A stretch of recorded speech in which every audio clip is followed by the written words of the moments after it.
Hello dear pharma students, कैसे दोस्तों? I hope अच्छे होंगे। आज का हमारा टॉपिक है एसिड बेस टाइट्रेशन, जो कि B Pharm and D Pharm में फार्मास्यूटिकल एनालिसिस एक सब्जेक्ट है फर्स्ट सेमेस्टर में। जो कि अगर बी फार्म की बात करें तो फर्स्ट सेमेस्टर में फार्मास्यूटिकल एनालिसिस सब्जेक्ट है, जिसमें जो है एसिड बेस टाइट्रेशन एंड इसमें जो है 3 थ्योरी पढ़ी जाती हैं। तो पहले हम बात करते हैं एसिड बेस टाइट्रेशन इंट्रोडक्शन के बारे में। उसके बाद जो 3 थ्योरी होती है Arrhenius, Lewis and Bronsted Lowry, ये तीनों के बारे में डिटेल्स में समझेंगे। तो चलिए हम स्टार्ट करते हैं इस टॉपिक को। सबसे पहले इंट्रोडक्शन की बात करते हैं। तो इंट्रोडक्शन इसका कहता है कि जो एसिड बेस टाइट्रेशन होता है एक न्यूट्रलाइजेशन होता है। क्या होता है? न्यूट्रलाइजेशन होता है या फिर इक्वस एसिड बेस टाइट्रेशन होता है। इसे हम कहते हैं, जो इंट्रोडक्शन के बारे में एसिड बेस टाइट्रेशन जो होता है, तो इसको हम कह सकते हैं न्यूट्रलाइजेशन। क्या कह सकते हैं? न्यूट्रलाइजेशन कह सकते हैं and equals acid base titration भी कहते हैं। या हम न्यूट्रलाइजेशन कहते हैं या फिर इक्वस एसिड बेस टाइट्रेशन, दो में से कुछ भी एक कह सकते हैं।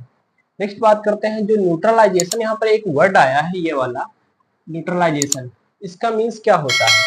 तो जो न्यूट्रलाइजेशन होता है एक ऐसा प्रोसेस होता है जिसमें क्या होता है, जो एसिड एंड जो बेस होता है वो जब रिएक्ट करता है तो रिएक्ट करता है completely with each other. Completely जो है पूरी तरह से एसिड या बेस दोनों में से, जब एसिड एंड बेस दोनों रिएक्ट करते हैं कंप्लीटली पूरी तरह से एक दूसरे से, तो प्रोड्यूस होता है साल्ट एंड वाटर। क्या प्रोड्यूस होता है? साल्ट एंड वाटर प्रोड्यूस होता है। अब नेक्स्ट बात करते हैं इसके प्रोसीजर की। उसके पहले हम बात करते हैं, यहाँ पर देख सकते हो यहाँ एसिड एंड बेस की बात की गई है। तो ये हो गया, मान लो एसिड हमारा एंड ये हो गया बेस। ये दोनों जब एक दूसरे से रिएक्ट करते हैं तो यहाँ पर ये सॉल्ट बन जाता है, ये वाटर बन जाता है। फॉर एग्जाम्पल यहाँ पर देख सकते हो, एग्जाम्पल के तौर पे ये Cl ले लिया गया है, यहाँ पर ये Cl ले लिया गया है, प्लस जो है NaOH ले लिया गया है। जब ये रिएक्ट करता है तो अलग अलग NaCl बन जाएगा एंड प्लस जो है H2O बन जाता है। तो इस तरह से इसका जो है एसिड बेस टाइट्रेशन, जब एक दूसरे से रिएक्ट करते हैं तब क्या होता है, साल्ट एंड वाटर बनता है। नेक्स्ट बात करते हैं इसके प्रोसीजर की। इसका प्रोसीजर कहता है कि सबसे पहले हमें क्या करना होता है, एक कोनिकल फ्लास्क लेना होता है, एक ब्यूरेट लेना होता है। यहाँ पर देख सकते हो ये एक कोनिकल फ्लास्क है। कोनिकल फ्लास्क में हम क्या करते हैं, HCl भरते हैं। HCl यहाँ पर देख सकते हो एसिडिक या फिर बेसिक जो सोल्यूशन होता है अननोन कंसंट्रेशन में हम फिल करते हैं। इसमें अननोन कंसंट्रेशन, इसकी कोई कंसंट्रेशन पता नहीं होती है, या एसिडिक होना चाहिए या फिर बेसिक होना चाहिए सोल्यूशन। नेक्स्ट यहाँ पर देख सकते हो इसमें इंडिकेटर ऐड करते हैं। इंडिकेटर कौन ऐड करते हैं? या फिर मेथाइल ऑरेंज होना चाहिए या फिनोप्थलीन होना चाहिए। ये दोनों इंडिकेटर में से कोई भी एक इंडिकेटर हम ऐड करते हैं, 2 से 3 से 4 ड्रॉप्स, एंड इसमें जो है HCl पहले से फिर रखता है। नेक्स्ट यहाँ पर एक हम ब्यूरेट लेते हैं, ये देख सकते हो ये ब्यूरेट होती है, जिसमें जो है क्या करते हैं, हम इस ब्यूरेट में क्या करते हैं, यहाँ देख सकते हो burette is a filled with the titrating solution of the known concentration. हम एक ब्यूरेट लेते हैं और ब्यूरेट में क्या करते हैं, हम जो NaOH का सोल्यूशन जो होता है, यहाँ पर जो NaOH लिया गया है, ये बेस लिया गया है, इसमें क्या करते हैं हम NaOH जो है फिल करते हैं। एंड इसमें जो कोनिकल फ्लास्क में हम HCl फिल करते हैं, ये क्या होता है, HCl हमारा एसिड होता है एंड जो NaOH होता है ये हमारा बेस होता है। इस तरह से हम इसमें क्या करते हैं, HCl फिल करते हैं एंड ब्यूरेट में हम NaOH फिल करते हैं। यहाँ पर 50 मार्क्स होता है, 50 तक यहाँ इसको फिल करते हैं। जो सोल्यूशन हम बनाते हैं कैलकुलेशन करने के बाद इसको जो है इसके बाद टाइट्रेशन करते हैं। टाइट्रेशन करते हैं तो कैसे करते हैं, this procedure continue until reaction reaches equivalence point. मतलब इसका ये होता है कि हमें ये प्रोसेस तब तक करनी होती है, इसमें जो होता है यहाँ से इसको ओपन करना होता है, इसमें ड्रॉप वाइज जो है गिराना होता है, एंड इसको जो है सेक भी करना रहता है, सेक भी करते रहता है। सेक प्रॉपर्ली होना चाहिए एंड तब तक हमें ये जो है इक्विवेलेंस पॉइंट ना मिल जाए, मतलब एंड पॉइंट ना मिल जाए, जब तक ये जो है पिंक इसमें कलर आ जाता है, एक इसमें पिंक कलर जब आ जाता है तब तक क्या होता है, हमें इसका जो है टाइट्रेशन करना रहता है and start continuous and reaction जो है इसकी पूरी तरह से होना चाहिए जब तक इसमें एंड पॉइंट ना आ जाए। तो इस तरह से हम इस रिएक्शन के बाद हमें यह पता चल जाता है कि हमारा जो एसिड है या बेस, साल्ट एंड वाटर दोनों बनते हैं, इसमें से क्या बनता है, साल्ट या फिर वाटर जो है एसिड या फिर बेस, दोनों में से जब रिएक्ट होते हैं तो साल्ट एंड वाटर बनता है, जिसके थ्रू हमें एंड पॉइंट जो है पता चल जाता है। तो ये होता है एसिड बेस टाइट्रेशन की एक प्रोसीजर।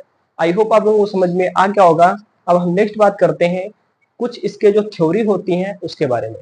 नेक्स्ट हम बात करते हैं जो एसिड बेस टाइट्रेशन होता है उसका प्रोसीजर होने के बाद तीन अलग अलग वैज्ञानिक आए जिन्होंने अपनी अलग अलग थ्योरी दी। तो सबसे पहले हम बात करते हैं जो आर्हेनिस कॉन्सेप्ट की तरफ चलते हैं। जो आर्हेनिस एक साइंटिस्ट थे, उन्होंने जो इसका जो है एक्सपेरिमेंट किया अपनी थ्योरी में। उन्होंने क्या बताया कि जो एसिड होते हैं, एसिड क्या होते हैं, एसिड ऐसे सब्सटेंस होते हैं जो कि जनरेट करते हैं H+ ion dissolve in water. जब वाटर में डिजोल्व होते हैं या वाटर में जाने के बाद H+ आयन देते हैं, यहाँ पर देख सकते जो जनरेट करते हैं H+ आयन, उनको हम क्या कहते हैं, एसिड कहते हैं। उन्होंने अपनी थ्योरी में यह बताया था कि फॉर एग्जाम्पल यहाँ पर देख सकते हो, फॉर एग्जाम्पल की बात करें हम तो HCl ले लिया, HCl प्लस वाटर, ये जो होता है HCl होता है ये हमारा होता है एसिड। उसके बाद ये निकल कर क्या आता है H+ एंड Cl-। तो जो H+ होते हैं ये वाटर के साथ में क्या करते हैं, जो H+ वाटर में जाने के बाद जनरेट करते हैं H+ आयन देते हैं, तो उनको हम एसिड कहते हैं। एंड जो बेस होते हैं ऐसे सब्सटेंस होते हैं जो कि ionizes to give the OH when dissolve in water. मतलब जो बेस होते हैं ऐसे सब्सटेंस होते हैं जैसे वाटर में जाने के बाद OH- जो है गिव्स देते हैं आयोनाइजेस, उनको हम कह सकते हैं बेस। फॉर एग्जाम्पल की हम बात करें तो जो NaOH होता है, NaOH, ये जब वाटर के साथ रिएक्ट करता है वाटर में तो ये बन क्या जाता है Na+ एंड OH- बन जाएगा। तो ये जो होता है हमारा ये बेस होता है। एंड ये जो हमारा वाटर में जाने के बाद क्या करता है, OH- जो होता है प्रोटॉन जो होता है वो डोनर करता है, एंड जो एसिड होते हैं वो H+ डोनर करते हैं। तो आई होप आप लोगों को इतना क्लियर हो गया होगा कि जो अरेनियस थे वो उन्होंने कहा था कि एसिड वो सब्सटेंस होते हैं जो वाटर में जाने के बाद H+ आयन डोनेट करते हैं या डोनर करते हैं। एंड नेक्स्ट है जो बेस होते हैं वो सब्सटेंस होते हैं जो कि OH- जो होता है वाटर में जाने के बाद OH- जो है डोनेट करते हैं प्रोटॉन, उनको कहते हैं बेस। तो जो एसिड होते हैं यहाँ पर देख सकते हो H+ होते हैं, एंड जो बेस होते हैं वो क्या होता है OH- होते हैं। तो इस तरह से इनके कुछ लिमिटेशन भी थे। लिमिटेशन ये थे, reaction takes place only in aqueous solution. उन्होंने जो रिएक्शन की अपना जो एक कॉन्सेप्ट दिया वो सिर्फ वाटर में था।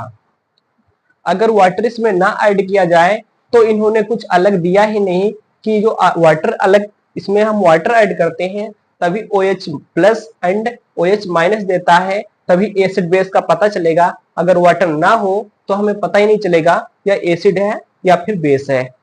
तो इनका लिमिटेशन यही था कि यह सिर्फ इन्होंने जो है वाटर के साथ एक्सपेरिमेंट किया, तो ये इनका एक मेन जो है क्या बन गया, लिमिटेशन बन गया। नेक्स्ट दोस्तों मेरे दूसरे वैज्ञानिक थे जिनका नाम था ब्रॉस्टेड लॉरी। ब्रॉस्टेड लॉरी ने क्या कहा अपने कॉन्सेप्ट में कि जो एसिड होते हैं, एसिड ऐसे स्पीसीज ऐसे सब्सटेंस होते हैं जो क्या करते हैं, डोनेट करते हैं प्रोटॉन्स को। प्रोटॉन्स को जो डोनेट करते हैं वो होते हैं एसिड, एंड जो बेस होते हैं ऐसे स्पीसीज ऐसे सब्सटेंस होते हैं कैन एक्सेप्ट करते हैं प्रोटॉन को। तो इन्होंने क्या कर दिया, इन्होंने एक्सेप्ट कर दिया एंड इसमें जो एसिड में डोनेट कर दिया।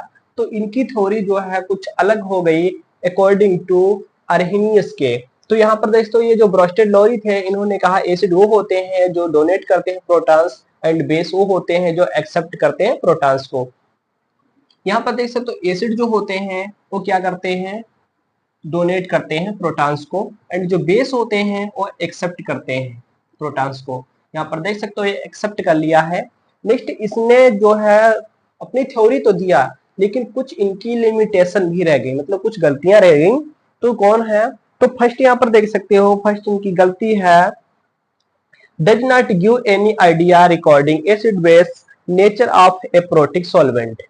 मीन्स इसका ये होता है कि इन्होंने कहा डज नॉट गिव एनी, इसमें कोई ऐसी आइडिया नहीं दी गई है कि इसमें जो एसिड एंड जो बेस होते हैं, एसिड एंड जो बेस होते हैं वो मतलब एप्रोटिक सॉल्वेंट नेचर के हो। तो does not give any idea, इसमें कोई भी ऐसी आइडिया नहीं है कि जो इनके सॉल्वेंट है एसिड बेस वो जो एप्रोटिक सॉल्वेंट नेचर के हो। नेक्स्ट इनकी गलती यह रह गई, it takes place where acid and base exist in form of conjugated acid base pair. इन्होंने मतलब दूसरी गलती ये कर दी कि इसमें जो है एसिड और बेस जो होते हैं मतलब वो बाहर निकाल देते हैं जो पेयर होते हैं एसिड बेस कंजुगेटेड। तो इन्होंने इनकी दो गलतियां ये जो है बहुत जो है इन कॉन्सेप्ट के अकॉर्डिंग बहुत बड़ी थी। नेक्स्ट हमारे थर्ड वैज्ञानिक थे लुइस। लुइस कॉन्सेप्ट के अकॉर्डिंग हम बात करते हैं कि लुइस ने अपने रिसर्च में क्या बताया था, एसिड कौन होते हैं, बेस कौन होते हैं। तो यहाँ पर देख सकते हो लुइस कॉन्सेप्ट जो है एसिड क्या होते हैं। उन्होंने बताया कि एसिड वे सब्सटेंस वे स्पीसीज होते हैं जो क्या करते हैं, उनमें कैपेबिलिटी होती है किस चीज की, एक्सेप्ट करने की, किसको, इलेक्ट्रॉन पेयर को। एसिड उन्होंने बताया, लुइस ने बताया कि एसिड वह सब्सटेंस वह स्पीसीज होते हैं जिनमें कैपेबिलिटी होती है किस चीज की, इलेक्ट्रॉन पेयर एक्सेप्ट करने की, उनको हम एसिड कहते हैं।